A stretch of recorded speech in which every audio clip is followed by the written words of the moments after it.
The Kolar times Kannada ನ್ಯೂಸ್ಗೆ ಸ್ವಾಗತ. ಮಕ್ಕಳಲ್ಲಿ ಅಡಗಿರುವ ಪ್ರತಿಭೆ ಅರಳಲು ಪ್ರತಿಭಾ ಕಾರಂಜಿ.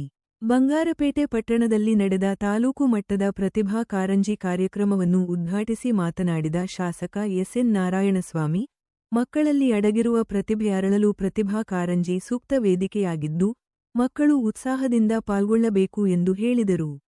ಶಾಲಾ ಮಕ್ಕಳ ಸರ್ವತೋಮುಖ ಅಭಿವೃದ್ಧಿಗೆ ಸರ್ಕಾರ ಪ್ರತಿಭಾ ಕಾರಂಜಿ, ಮಕ್ಕಳ ಮೇಳ, ಕ್ರೀಡಾ ಕಾರ್ಯಕ್ರಮಗಳನ್ನು ಆಯೋಜಿಸಿದೆ.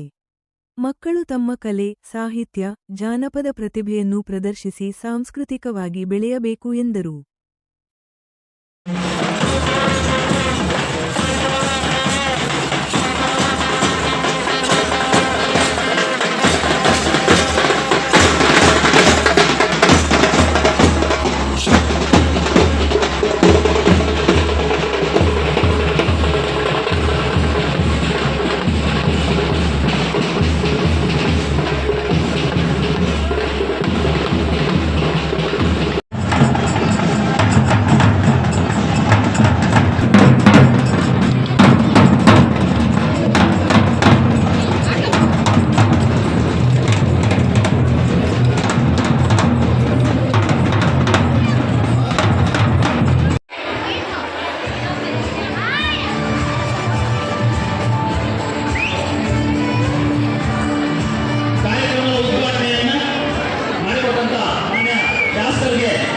ಶಿಸ್ತು, ಸಂಯಮ, ಯಾವುದೇ ವಿಚಾರಗಳಲ್ಲಿ ಸೋತವರು ರಾಷ್ಟ್ರ ಮಟ್ಟಕ್ಕೆ ಕೂಡ ಹೋಗಿ ನನ್ನ ತಾಲೂಕಿನ ಕೀರ್ತಿಯನ್ನು, ನಿಮ್ಮ ಶಿಕ್ಷಕರ ಕೀರ್ತಿಯನ್ನು, ನಿಮ್ಮ ತಂದೆ ತಾಯಿಗಳ ಕೀರ್ತಿಯನ್ನು ತಾವೆಲ್ಲ ಕೂಡ ಹಬ್ಬಿಸಬೇಕು ಅಂತೇಳಿ ವಿನಂತಿಯನ್ನು ಮಾಡ್ತಾ, ಇವತ್ತು ನಿಮ್ಮ ಕಲೆಯನ್ನು ಪ್ರದರ್ಶನ ಮಾಡೋ ಬಂತಕ್ಕಂಥ ಎಲ್ಲ ಮಕ್ಕಳು ಕೂಡ ನಾನು ಮತ್ತೊಮ್ಮೆ ತಮಗೆ ಒಳ್ಳೆಯದಾಗಲಿ ಅಂತೇಳಿ ಒಂದು ಆಶೀರ್ವಾದವನ್ನು ಮಾಡಿ, ನಿಮಗೆ ಕಲೆಯನ್ನು ಕಲಿಸ್ಕೊಟ್ಟಿರ್ತಕ್ಕಂಥ ನಿಮ್ಮ ಗುರುಗಳು ಕೂಡ ಒಳ್ಳೆಯದಾಗಲಿ ಅಂತೇಳಿ ನಾನು ಅರಸಿ ನನ್ನನ್ನು ಕೂಡ